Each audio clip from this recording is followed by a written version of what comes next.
sustainability is relative. We want to kind of highlight, you know, the gist of everything we've heard today, and that you have to have more colonies than you intend to keep, right? The methods will vary. How do you accomplish that? Well, we talked about a few of them, but there's a myriad. They're just endless, I think. You want to raise queens. Again, you're raising queens from your own apiary, or maybe raising queens in conjunction with others through a, you know, breeding group. Those methods may also vary. You are creating nucleus colonies, and then you're wintering them, right? So you can sustain losses, or you can build numbers or progressively build your numbers without having to purchase new bees. And you're also raising bees from your own vetted stock. And you'll have bees to cover your losses, sell or share, and give to others.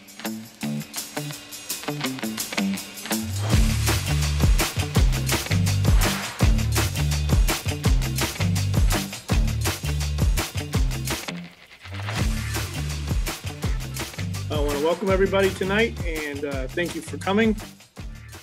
A little bit of an announcement that this is not like some of the regular presentations that we've done, so we're not going to go through all of the house announcements and the readings of this and that and whatever. We're just going to go ahead and jump straight up into the presentation.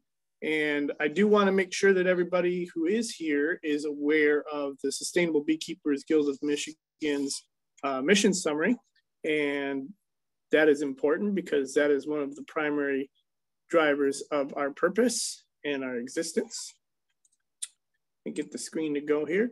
The SBGMI was founded out of a desire to see an alternative to the permeation of prophylactic and systemic acaricide treatment, education, and practice for mites in modern beekeeping. Our simple objective is to equip beekeepers with knowledge to reduce the dependence on these toxic interventions and facilitate sustainable beekeeping that trends toward better bred bees. We strive to ensure our members receive the support, resources, and opportunities needed to prosper along with their bees.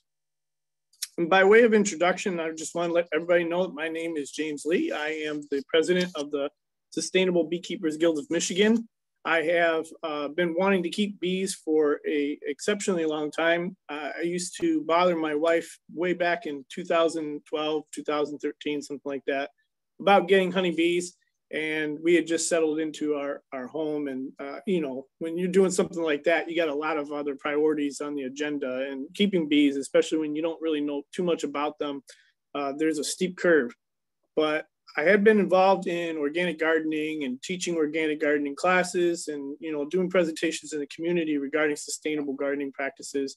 And one of the things that had come up, obviously, were bees would be nice for the garden.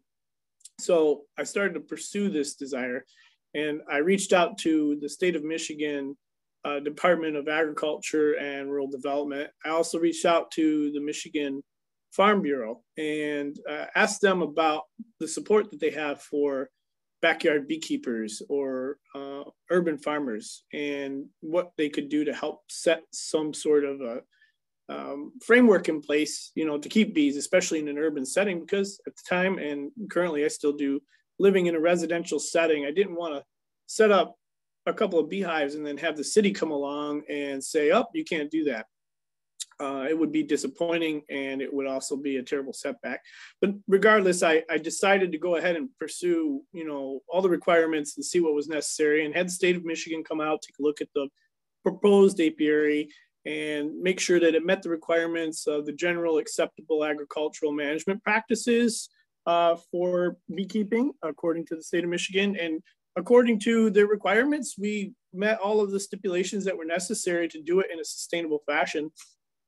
And they were satisfied, and they wrote, they wrote a letter of approval, and they decided that they would support, beekeeping in that location had it become a circumstance. And they decided that later on down the line, the Farm Bureau, the Michigan Farm Bureau, decided they were no longer going to really get behind small urban farming and beekeepers, and that kind of threw a wrench in the wheelworks. Like, it made it to the point where if you were to have an issue where your beekeeping practices or farming practices came into question, they weren't going to provide that support.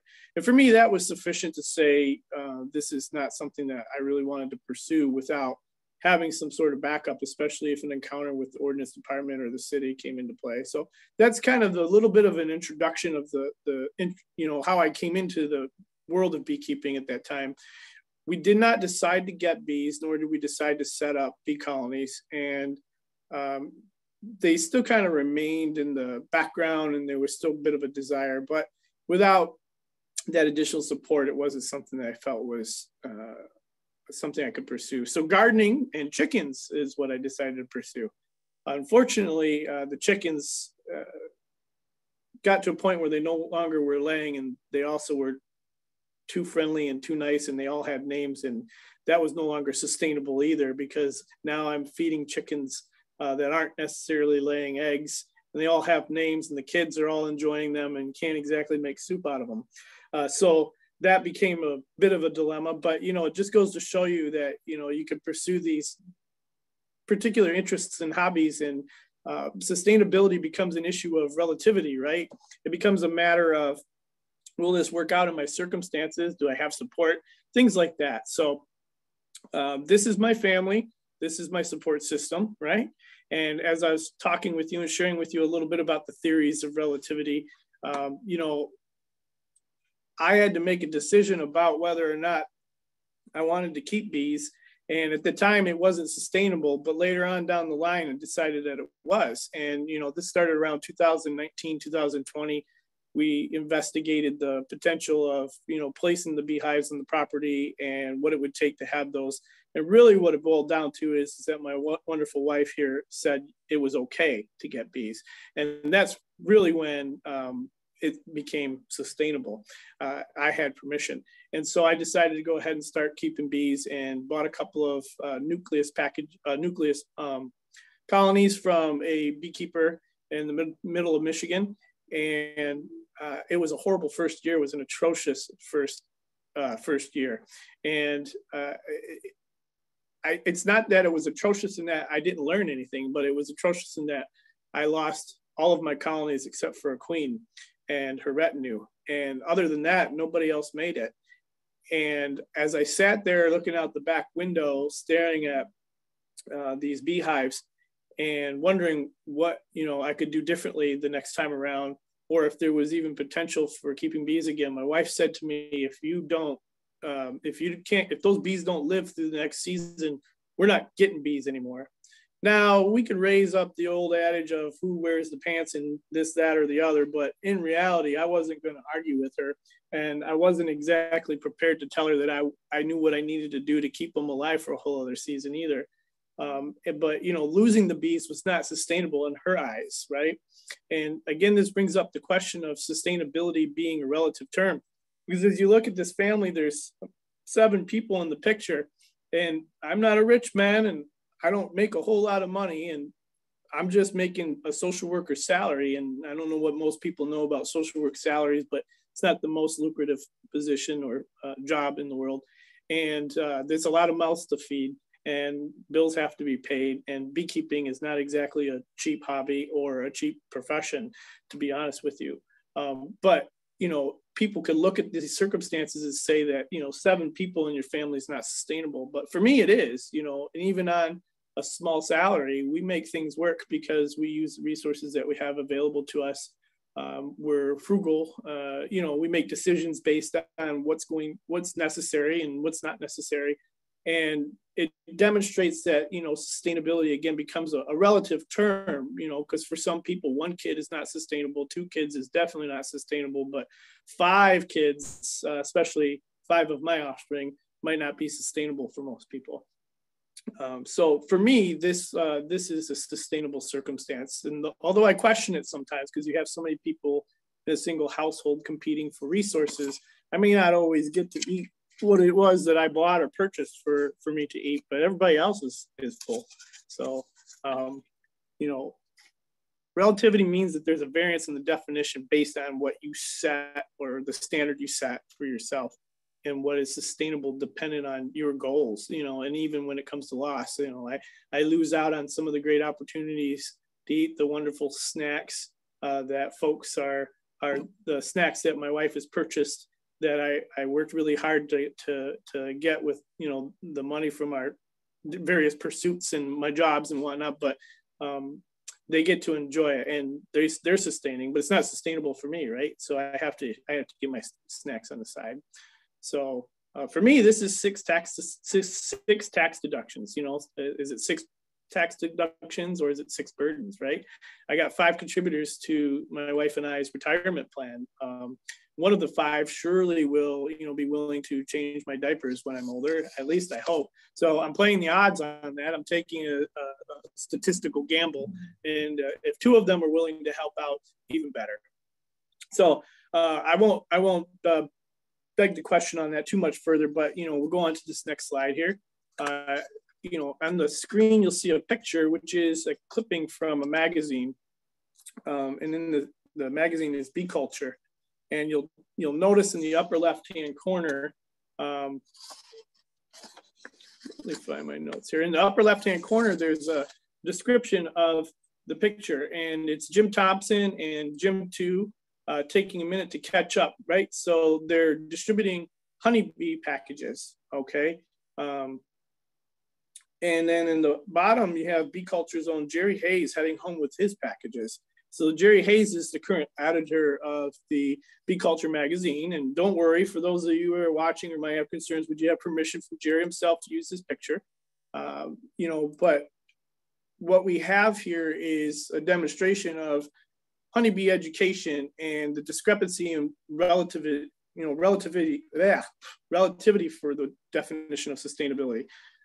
For some folks, this is a sustainable practice, and from some folks, it's not.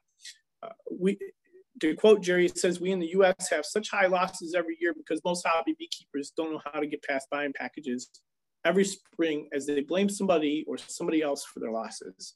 So Jerry is mentioning this in the same magazine as this picture, just a few pages previous, regarding the dilemma that we're in with the honeybee beekeeping hobby industry, things of that sort.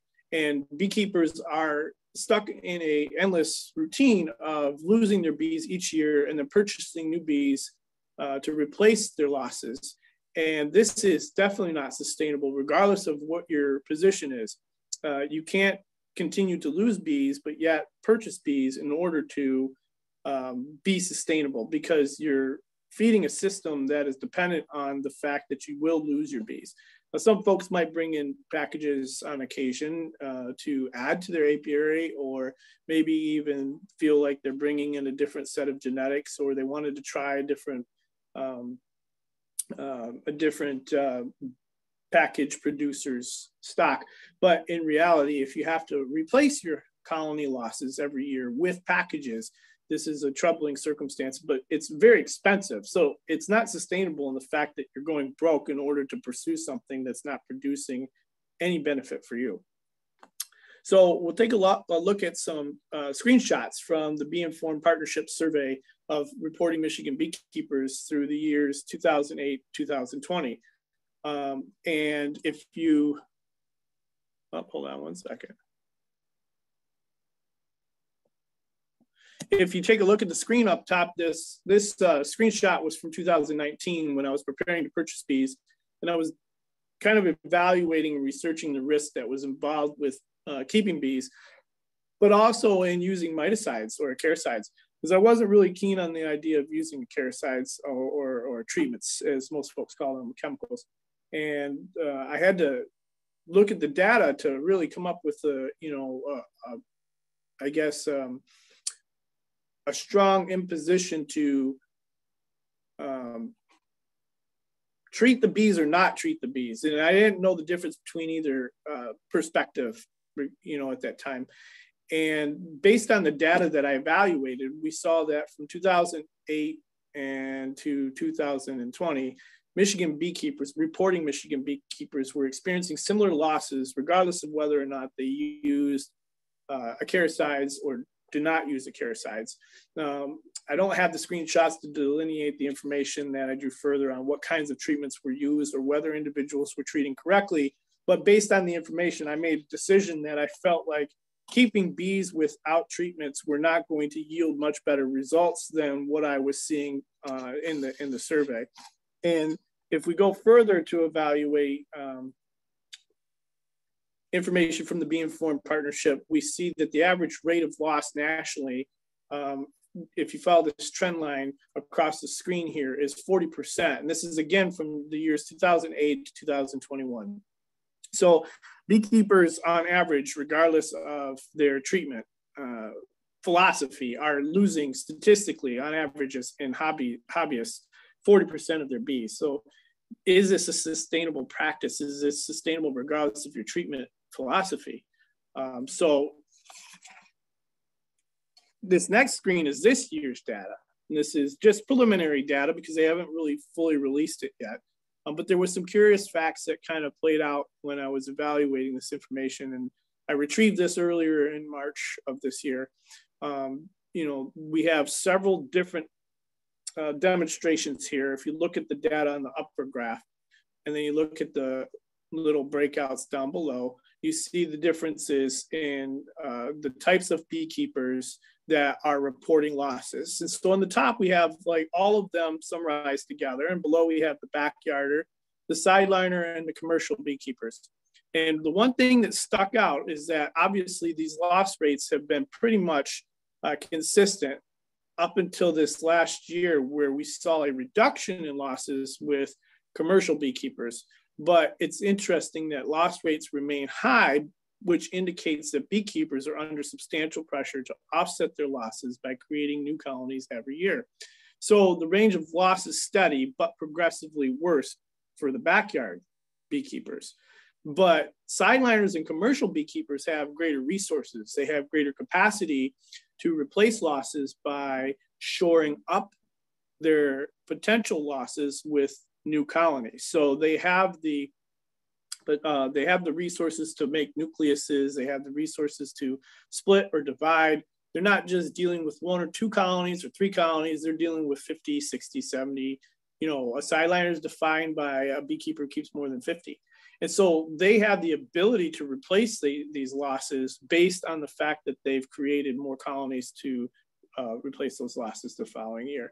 But it is notable that, they're reporting a lower rate of loss, but that lower rate of loss is correlating with the fact that they're replacing their colonies with these additional colonies they're making to cover their losses. So this is just a little bit of background information so that we can kind of have a running kind of idea of, the problem that we're facing when it comes to beekeeping at large. And again, it doesn't matter what your philosophy on acaricides are.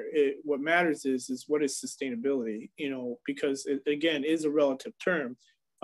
For some people, treatment-free beekeeping or chemical-free beekeeping is not a sustainable practice. And so I want to kind of draw some parallels here.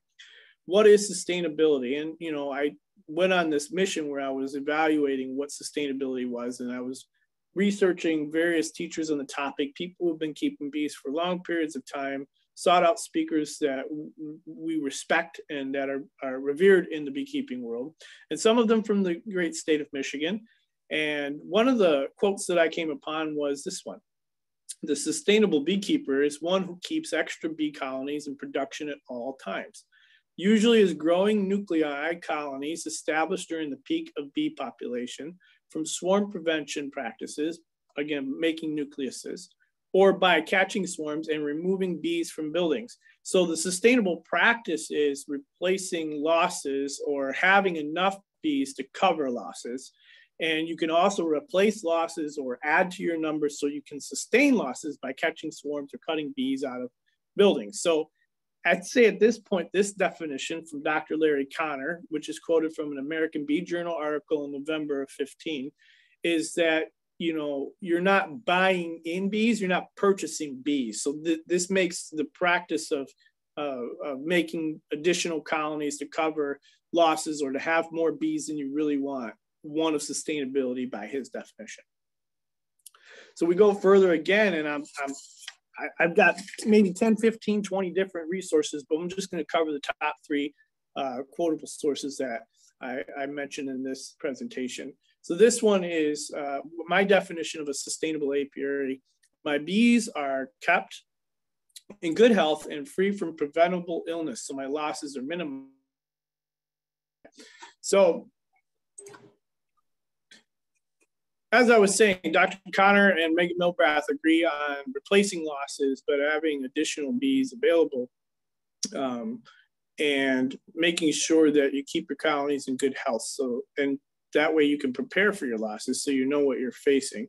That's kind of getting ahead of the curve, right? You know what you're up against. You can predict your losses based on your monitoring practices, whether or not you're going to have to deal with pests and pathogens of varroa, or what you're potentially going to risk, and that you can build colonies around the notion that those losses are going to be a part of your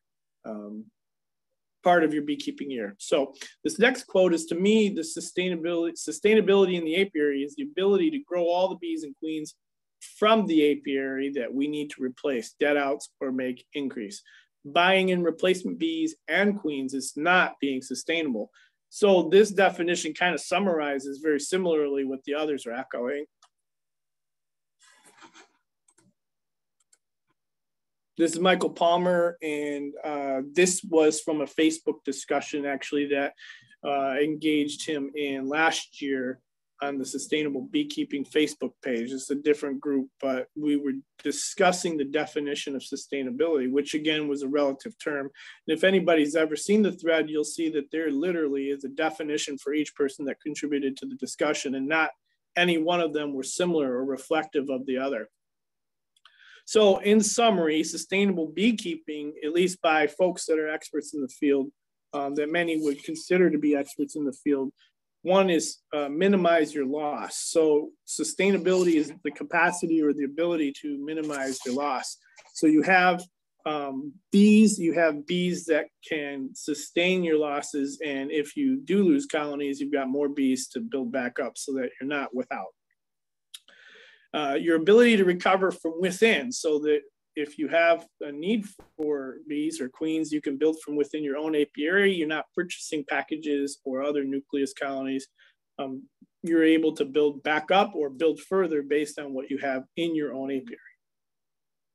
And then you have enough bees to not only cover your losses, but you have excess, because let's say you have, your backyard and you've got space for 10 colonies in your backyard, but you don't necessarily want to have 20 colonies. So you have to sell off at least 10 of those colonies in order to get back to your number 10. So now you're making money, and you're also supporting your own apiary, both by your incoming finances, but also you're replacing losses if you had any from the winter.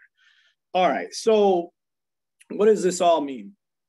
So this all kind of lends to the idea of expansion and increase. So being able to expand and contract and expand and contract. And this happens in a lot of beekeeping practices, regardless of, again, your treatment philosophy. Everybody experiences expansion and compression. So just like a honeybee colony shrinks for the winter, it grows in the spring. And the same with sustainable beekeeping practice. Your sustainable apiary is going to expand and contract.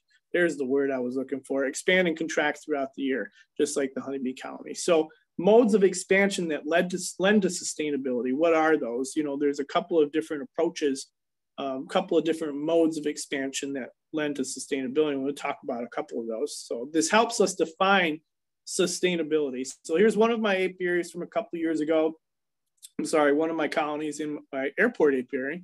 And this is a really great colony, I believe, was a swarm at one point.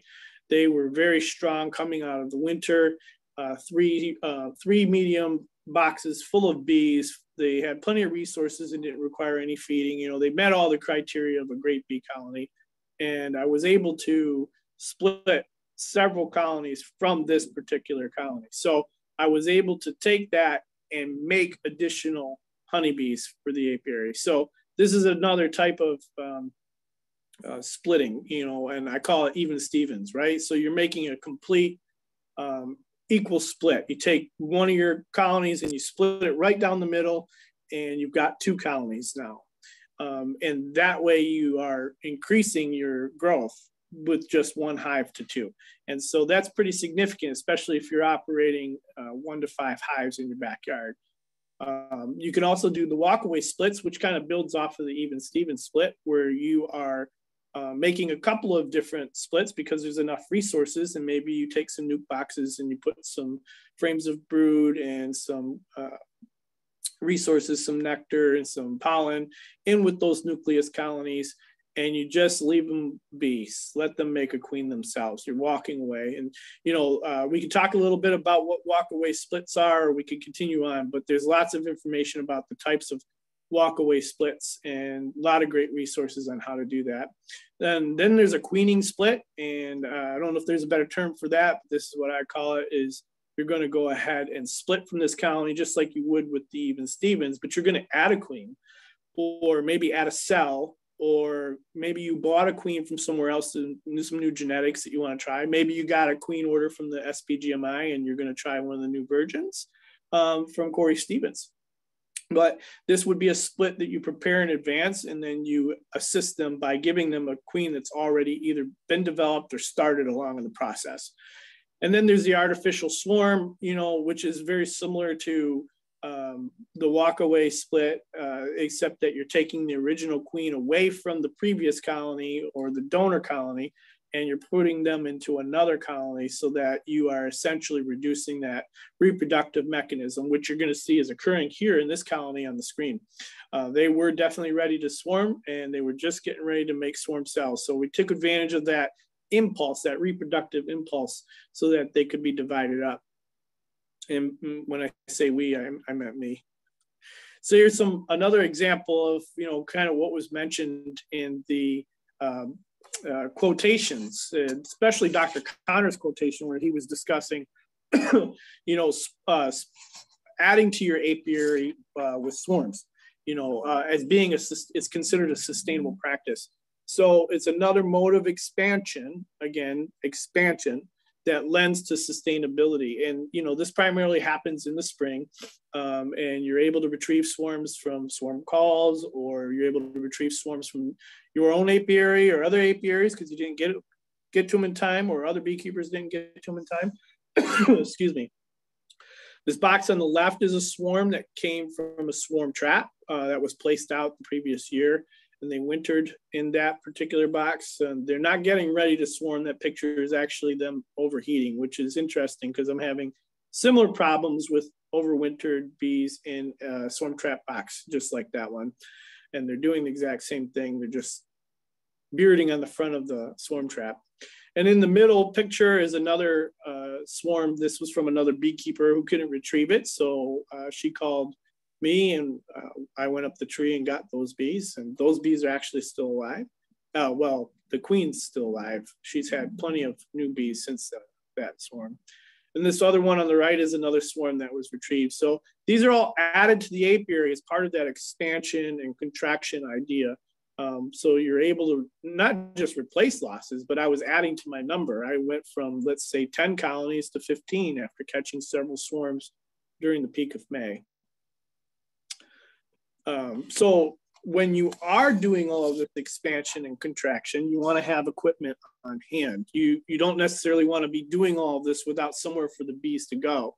You also want to have potential brood colonies, brood producing colonies that are similar to the famous Palmer brood factory method, and maybe even having queens on hand too. So here's my wonderful daughter, Naomi, which is paying dividends. If you notice, you know, the sustainability of that large family in the beginning has demonstrated that it was a worthwhile investment, because now I have extra labor on hand to help me paint boxes.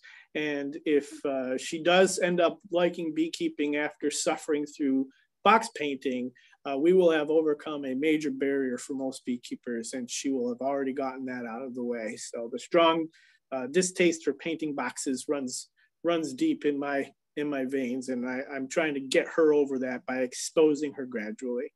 And then on the right-hand side, this is a queen castle, and if you notice, it's full of bees, and there's tons of brood in there from a queen that was raised from a cell, and they were doing exceptionally well. And I think I pulled brood out of that little 2-frame queen castle portion, which, you know, there's 4 different slots in here.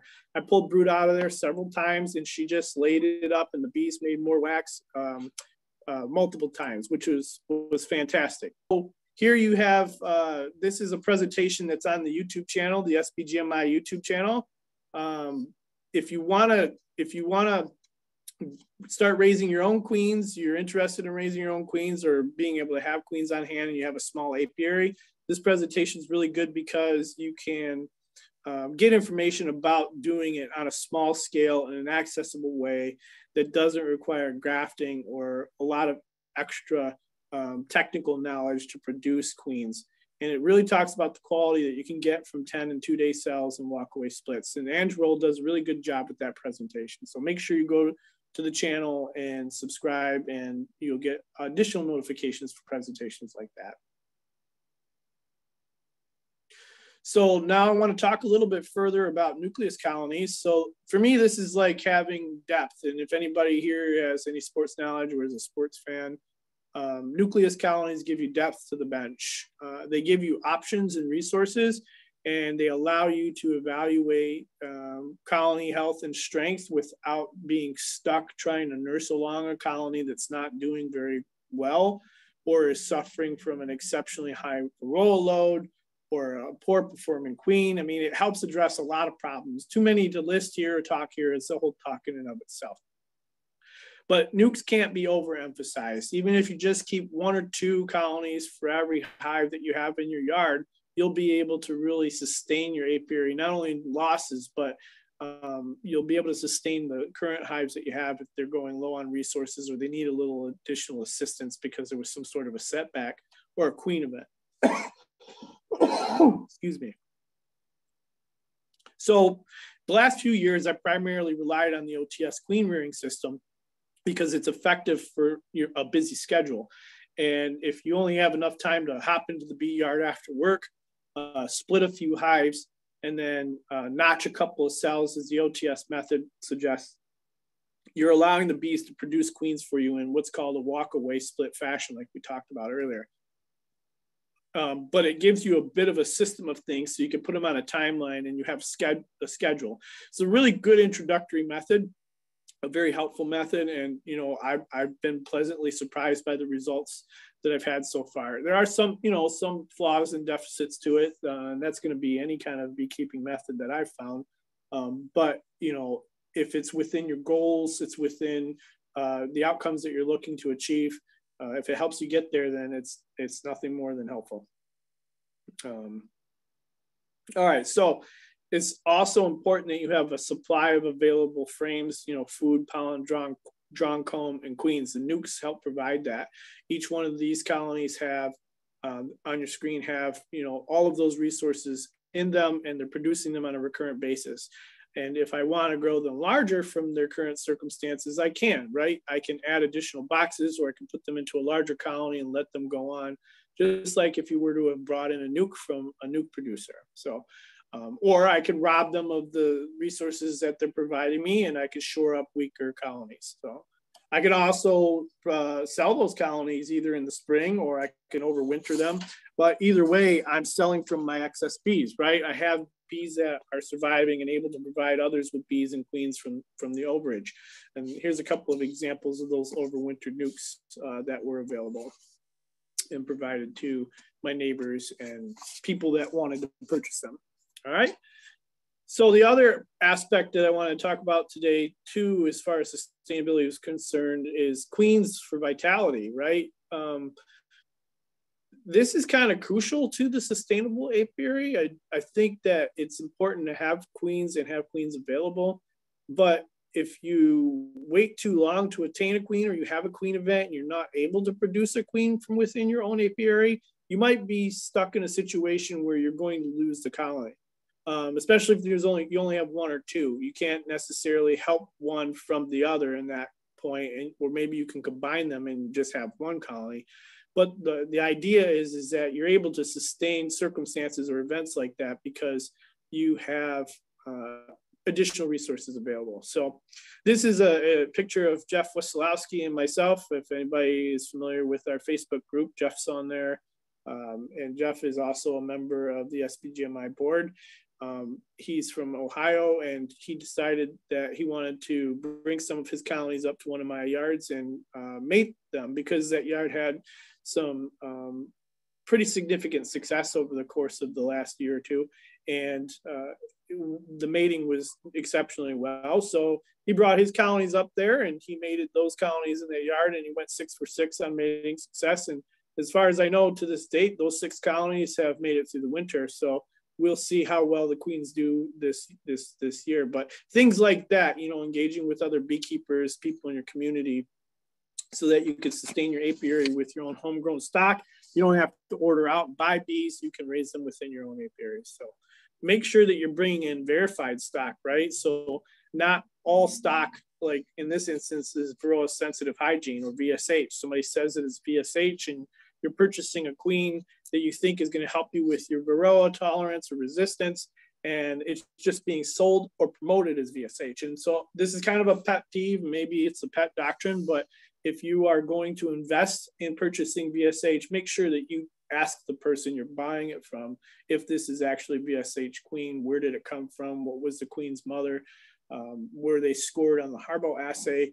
You know, things like that are important to ask. Those are important questions, because you could say it's VSH and it may have been at one point, or its mother might have been removed 4 times. And, you know, after a few times of being removed from their mother, VSH quality could have diminished significantly. So make sure that you ask those questions, right? Here's another example of an approachable and sustainable method of queen rearing, which isn't mentioned in the talk from Ange Roll that was referenced earlier, but this is a cell punch method. And if you look it up, it's pretty easy to do. If you buy the tool, you can maybe even make something out of your own, you know, junk drawer or your stash. And it's a really simple method where you don't, again, you're not grafting. You don't have to have special tools other than this little ring. And you punch the cell out and you melt some wax down and you attach it to a top bar frame, and then you place it into a cell building colony, or a really strong colony that's not queen right, and they build the cells out for you. And most people can do this method. It's simple. You just need a tin coffee can and a soup can double boiler. Paint the wax on the wood tabs. Get your cell tool nice and hot, punch through right around the larva. And again, you want the right aged larva that you're going for. But if you do 8, you're bound to get one of them right. So this isn't always in everybody's ability. It's not necessarily within everybody's capacity, but it's good to know what's going on with the bees in your area. Where I keep bees here in Romulus, I am aware of at least most of the beekeepers in the region. There are some that are popping up that I didn't know were there, and they're typically on the southernmost borders of Romulus. You can see this red dotted line here on the screen. I'm not sure how much of it you can see there, but this is the city in a nutshell, with the airport stacked right there in the middle of it. These larger check boxes are where I currently have established colonies, and smaller check boxes are where there are other bee colonies. Excuse me. There are other bee colonies that are in trees or in other beekeepers' yards that I'm aware of, things of that sort. So we're aware of what's in our particular area, and we're aware of what they're doing, and in communication with those beekeepers and sharing queens and sharing resources, but also discussing how we're, you know, dealing with Varroa and pests and pathogens. And sometimes people just don't want to talk about their beekeeping practices and don't care to share. But so far, so good. We have a lot of good folks in the area. So this helps when you're trying to control your drone congregation areas so that you can gain from the local stock. There are good local feral colonies that have survived multiple years that we're monitoring, that I'm monitoring, and I've taken videos of those on my personal YouTube channel. You could always check those out. Shameless plug, that's James Lee's Bees. And, you know, if you want to coordinate, if you coordinate with other beekeepers in the area, you can get those other beekeepers on board with your treatment-free program, right? If you're wanting to pursue treatment-free beekeeping, it's helpful if they're also doing the same, and that you're all discussing what your agenda is. You're sharing good genetics, and everybody's trying to raise better bred bees. If that makes any sense. And I think I just said that, right? All right. So again, more on queens, right? For me, at least, sustainability, and this is, I think, where the term of relativity comes into play. Queens are a big part of sustainability for me, because the queens carry a lot of the genetics. The queens are an important aspect of a healthy colony. Raising and selling your own grafted or your own split queens, you don't have, again, you don't have to graft to raise your own queens. You could start a nucleus colony with swarm cells if you didn't get to a colony in time, and you could take those, and those are really good. Those swarm cells are really good queens because the colony purposefully made those queens to help reproduce and split their colony off. And so you take that swarm queen and you make another great colony with those resources. And if that's a colony that you don't have room for, sell one. So you've been able to sustain yourself and maybe put a little extra money in your pocket to buy another hive or the materials you need to raise another colony. You know, the one thing that's also important is you want to select multi-year maternal lineages so that your stock improvement is on an upward trend. So you know that those queens have proven themselves. You're not buying a queen from somebody who hasn't really vetted their stock, or you don't know if it's vetted stock. You know what they tell you, right? But you also can observe your own stock and take notes and grade your own queens. You know what your queens are capable of, and they're fitting your needs, they're fitting your purposes. So this is one of those for me, the most important aspects of sustainable beekeeping. And this is Phoebe here on the left. Phoebe really loves bees. She is a little citizen scientist, and she's always helping me evaluate the queens, and she's helped me look for mites and does mite counts on drone comb. She'll look at the bees and the bugs under the microscopes. So she just really loves getting into the bees. So she's going to help me do some of that this year. She likes to pull larvae from the comb too, so I'm going to take advantage of that, because it's not exactly my favorite thing to do. So again, in conclusion, right, for what we've covered today is that sustainability is relative. We want to kind of highlight, you know, the gist of everything we've heard today, and that you have to have more colonies than you intend to keep, right? The methods will vary. How do you accomplish that? Well, we talked about a few of them, but there's a myriad. They're just endless, I think. You want to raise queens. Again, you're raising queens from your own apiary, or maybe raising queens in conjunction with others through a breeding group. Those methods may also vary.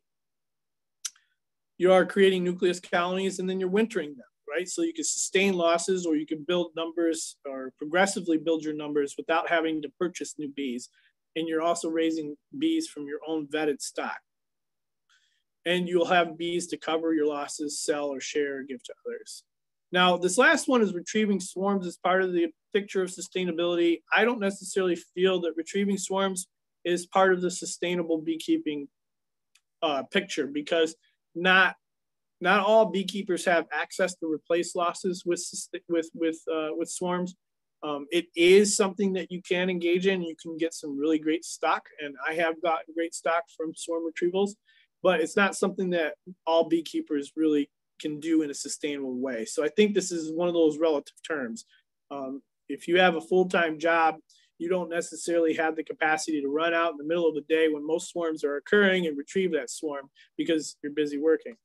So it's not necessarily part of the sustainable picture, but it could be part of your sustainable practices, if that makes any sense. All right. So if you want to get a hold of me, you can get a hold of me. There's my contact information on the screen, my YouTube channel, as well as the Facebook, my Facebook, personal Facebook. You can always send me a request or a DM through there. I'm usually pretty responsive. If you ever wanted to reach out, and this is my email address that you could use. I have about 25,000 email addresses, but this is the one that I put on the screen for you today. So I answer that one pretty frequently.